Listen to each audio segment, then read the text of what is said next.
There are no men who are good for a lifetime. It's raining heavily, remember to cover yourself with a warm blanket when you sleep. A gentle voice replied, you take care of yourself first. She laughed, ha, alright, I know. I'm a bit tired today, I'll go to sleep first. She hurriedly said, why didn't you tell me earlier that you're tired? Rest early then. The two exchanged goodnight kisses over the phone. She put her phone aside, put on her headphones, and played a song to help her fall asleep easily. She reached for her phone on the bedside table. It was 8 a.m. By this time, on most days, he would have already woken her up. He must still be asleep, she thought, as she got out of bed, changed her clothes, and headed to the store. She managed a Swiss clothing showroom.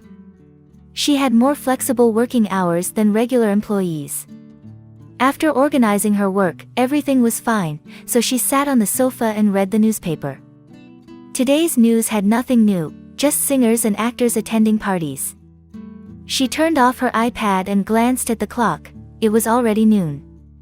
Her phone hadn't received a single call from him, so she texted him. Are you still asleep? Wake up and call me, please. Just then, a customer entered, and she immediately put her phone away and professionally greeted the customer with a smile. She was busy all day, with so many customers coming and going that she lost track of time. In the blink of an eye, it was 6 in the evening. She gave her employees some instructions and said goodbye before leaving the store.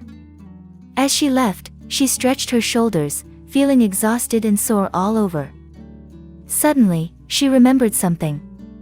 She took out her phone from her purse and saw 2 messages from him. She sighed in relief and opened them to read. I'm awake now, it rained yesterday, and the weather was cool, so I didn't want to get up. I'm going to work, I'll call you later. The 2 messages were sent 30 minutes ago, with the first message sent 10 minutes before the second. She tried to push her feelings of emptiness aside and called him. But no one answered the phone for a long time, so she put it back in her purse. She hailed a taxi and went home. 2 days later, he asked her to go see a movie, one she had been looking forward to for a whole month. Sitting in the theater, she held a large box of popcorn, her eyes glued to the screen in front of her. He sat beside her, his hands constantly texting on his phone. She tilted her head and asked, aren't you watching? He nodded gently, of course. She didn't ask further and continued to focus on the screen, but in truth, she had no idea what part of the movie was playing. She couldn't hide her irritation. Lately, he had been so busy that he didn't have time for her, but even when they were together, couldn't he take his eyes off his phone for a moment? What's wrong? He asked, noticing her tears streaming down her cheeks. She was startled. What do you mean? Why are you crying? She touched her cheek, feeling the warm tears. She quickly wiped them away and pointed to the screen. The scene in the movie is so touching, I feel sorry for the girl. He glanced at the screen, nodded, and affectionately stroked her hair. Silly girl. He didn't know, he had no idea that the screen was showing a bloody murder scene. There wasn't a single girl in it. When the movie ended, they left the theater. He walked ahead, and she followed. His steps were fast, and he never looked back to see if she was keeping up with him. She watched his figure grow more distant and couldn't help but want to cry. But there were many people around, and the movie had ended, so if she cried now, she wouldn't have any excuse to justify it. She really wanted to get used to his recent indifference, to think that he had forgotten about her because he was so busy. She really wanted to say that it was because he was exhausted from work, and she shouldn't make him more tired and bothered. But as time went on, she couldn't do it. What could she use to trust him now? What could she use to believe that he still loved her wholeheartedly? How did they meet again? It was simply because he was a customer who came to the store to buy clothes. After their first meeting, he came back frequently. At the store, he was a VVIP customer. When he asked for her number to be updated with new designs, she couldn't refuse as a manager who needed to take care of her customers. From that day on, he texted and called her a lot. He was a sophisticated and skillful man. Very quickly, she was drawn to him. Very quickly, she fell in love with him. He took her home and gave her a deep kiss. She wrapped her arms tightly around him, as if he was her whole world. She was afraid, if one day she lost this embrace, this kiss, how much pain would she suffer? If one day, he changed his heart, he wanted to leave. How would she survive? Thinking about this made her even more frightened and held him tighter. She whispered, "Do you love me?" He nodded, "Yes."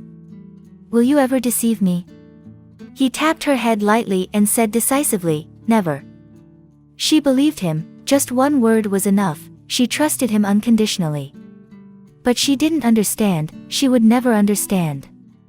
A man who loves her wouldn't need her to ask if they love her. Their actions and attitudes would prove everything. Sometimes promises and words are not as valuable as attitudes and actions.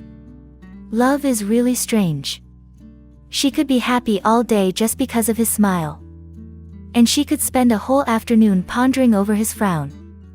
Someone once told her that one day, she would meet someone who would take away her youth, her strength, and her resilience, stripping her of her perseverance and patience. In front of that person, she would be naked, just a person longing for their love and nothing more. At that time, she didn't believe it. But now, she believed it. At 1 in the morning, the phone rang, waking her up. She quickly grabbed her coat and took a taxi. Standing in front of the club, she hesitated before entering. Places like this were not unfamiliar to her, she had been here before when she was sad and looking for fun with friends. But since she met him, she had never been to places like this. Just now, her friend called, saying she was too drunk to go home by herself. Her friend's lover had someone else, and if she didn't come, her friend would die from loneliness. Her friend, of course, she had to go. In front of her was a chaotic scene, the music mixed with the smoke from shisha making the place even more surreal. She quickly found her friend's table, where she slumped over it, surrounded by 3 bottles of alcohol. She tapped her friend's leg, and after a while, she and a club employee carried her friend outside. Waiting for a taxi, suddenly a familiar figure passed by her, accompanied by a group of about 6 men and women. It felt like her breathing stopped, the gentle voice on the phone just now telling her that he was going to bed early, he was tired. Was it the same person here? She laughed bitterly, helped her friend into the taxi, and went home. The next morning, he came to her house very early. She opened the door for him and looked at his outfit. She casually asked, "Where are you going so early dressed like this?" "No, I just came home. I didn't go anywhere." She made breakfast and placed it on the table for him. He lay on the sofa, and when he saw her approaching, he patted the spot beside him. She obediently lay down and snuggled into his arms, inhaling the scent she loved. "Did you go anywhere last night?" she asked softly. Feeling his back stiffen, it was as if thousands of knives were stabbing her inside. "No, why do you ask?" he gently replied. "I was just jokingly asking, it's nothing." He stayed at her house until she left for work. All day at the store, her mood was unstable. She couldn't concentrate on her work, and when others noticed she was different from usual and asked if she was all right, she insisted she was fine. She sat in front of the mirror, applying her makeup beautifully. She picked up the brush and applied another layer of powder. Suddenly, she saw a tear falling in the mirror, drop by drop. She bit her lip and burst into tears, looking at her pathetic self in the mirror. She screamed, knocking everything off the table. She wouldn't allow herself to be weak. If he wanted to play, she would play with him until the end. Wiping off the smudged mascara, she brushed her long waist-length hair. She put on a tight red dress that showed off her round buttocks and full breasts.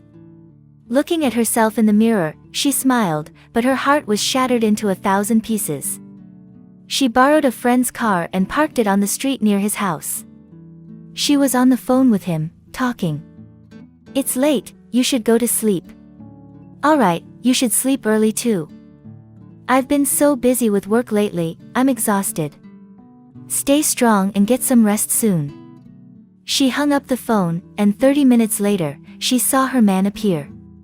He drove to a strange street, and she slowly followed behind. She saw him park by the side of the road, and soon a beautiful girl appeared and got into his car. Her hands clenched the steering wheel, and she held back her tears, knowing she couldn't cry at this moment. It was the same bar as yesterday. She let him and the girl go in first. 10 minutes later, she got out of the car with a seductive smile. Her carefully applied makeup made her even more enticing, and each step exuded an arrogant air. She handed a bill to a staff member. "Show me the table of the couple who just came in." The employee quickly understood her intention, took the bill, and discreetly led her to their table. She looked at the group of people gathered together, not too unfamiliar with them as they were her boyfriend's friends whom she had met several times before. She found it laughable that they all knew each other, had girlfriends, and still went out together to pick up girls. So this was what friends who shared both fortune and misfortune were like. She waved to the manager, her hands pointing to the large LED screen on the stage. The manager, a woman, hesitated for a long time after receiving a large bill from her. But luckily, she was able to convey her intentions, and the manager, empathizing with her as a fellow woman, returned the bill and agreed to help her. Soon, a message appeared on the LED screen. "May the two lovers stay together until death." The club became noisy, with many people whispering curiously.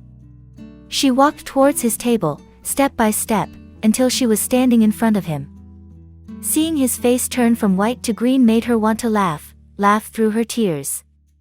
Looking at the girl beside him, she saw the girl giving her an unhappy look, jealousy clearly evident.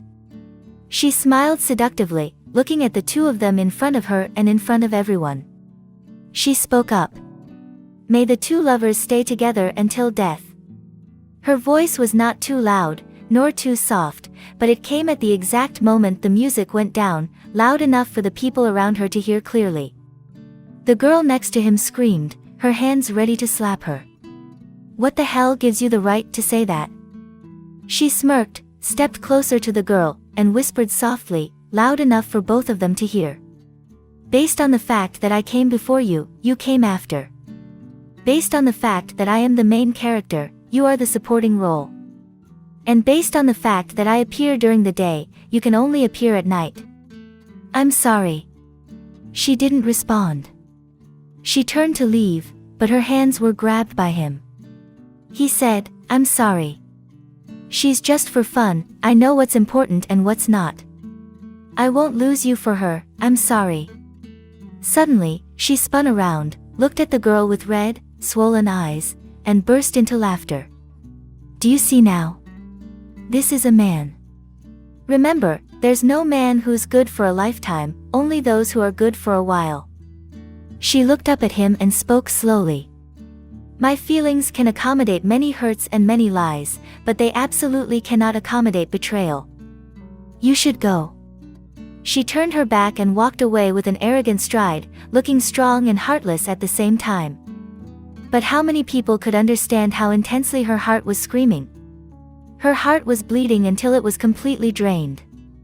She had to muster all the courage of a lifetime for this moment. Leaving the club, her hands just touched the handle to open the car door, and suddenly she collapsed on the ground. She burst into tears. Why did she want to go through a lifetime with him, but he only wanted to be with her for a while? He treated her like a fool to deceive, like a puppet for him to manipulate. She was in pain, immense pain, her heart ached to exhaustion. It was only at this moment that she realized that some happiness was only due to her misperception. She misunderstood that he loved her, misunderstood that his care was only for her. She thought this happiness would last forever. She overestimated her position in his heart. If she knew that meeting would lead to separation, she would rather not have met that day. If she knew that love would bring pain, she would not have given her heart. But it's too late, much too late, everything is already gone. Her love, her youth, her trust and belief, all have slipped away.